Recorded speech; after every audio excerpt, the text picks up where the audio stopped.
കണ്ണൂരിലെ സർക്കാർ ആശുപത്രികളിൽ ആവശ്യത്തിന് ഡോക്ടർമാരില്ലെന്ന പരാതിയുമായി Kerala government medical officers association. ഡോക്ടർമാരുടെ കുറവ് മഴക്കാല രോഗ പ്രതിരോധ പ്രവർത്തനങ്ങളെ ബാധിക്കുന്നുണ്ടെന്നും 120 തസ്തികകൾ ഒഴിഞ്ഞുകിടക്കുന്നതായും ചൂണ്ടിക്കാട്ടി KGMOA ഭാരവാഹികൾ കണ്ണൂർ DMOയ്ക്ക് കത്ത് നൽകി. മിഥുൻ പിള്ള ചേരുന്നുണ്ട്. മിഥുൻ, ഈ വലിയ തോതിൽ ആശുപത്രിയിൽ ഡോക്ടർമാരുടെയും മറ്റും എണ്ണമില്ല, അല്ലെങ്കിൽ കൃത്യമായി കസേരകൾ ഒഴിഞ്ഞു കിടക്കുന്നുവെന്ന് ചൂണ്ടിക്കാട്ടിയാണോ ഇപ്പോൾ KGMOA ഭാരവാഹികൾ DMOയ്ക്ക് ഇത്തരമൊരു കത്ത് നൽകിയിരിക്കുന്നത്?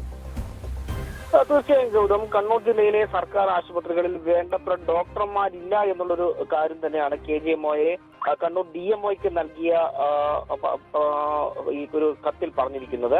അതിൽ തന്നെ കണ്ണൂരിലെ വിവിധ സർക്കാർ ആശുപത്രികളായി ഏതാണ്ട് 120ഓളം ഡോക്ടർമാരുടെ തസ്തികകൾ ഒഴിഞ്ഞു കിടക്കുന്നുണ്ട്. ഇത് പൊതുജനാരോഗ്യ സംവിധാനത്തെ ഗുരുതരമായ പ്രതിസന്ധിയിലാക്കുന്നു എന്ന് പറയുന്നുണ്ട്. മാത്രമല്ല, മഴക്കാല രോഗങ്ങൾ പടർന്നു പിടിക്കുന്ന ഈ സാഹചര്യത്തിൽ ഡോക്ടർമാരുടെ കുറവ് സാധാരണക്കാരായ രോഗികളെയാണ് ഏറ്റവും ദുരിതത്തിലാക്കുന്നത്. ഒഴിവുകൾ അടിയന്തരമായി നികത്തിയില്ലെങ്കിൽ ശക്തമായ പ്രക്ഷോഭത്തിലേക്ക് കടക്കുമെന്നും Kerala government medical officers association പറയുന്നുണ്ട്.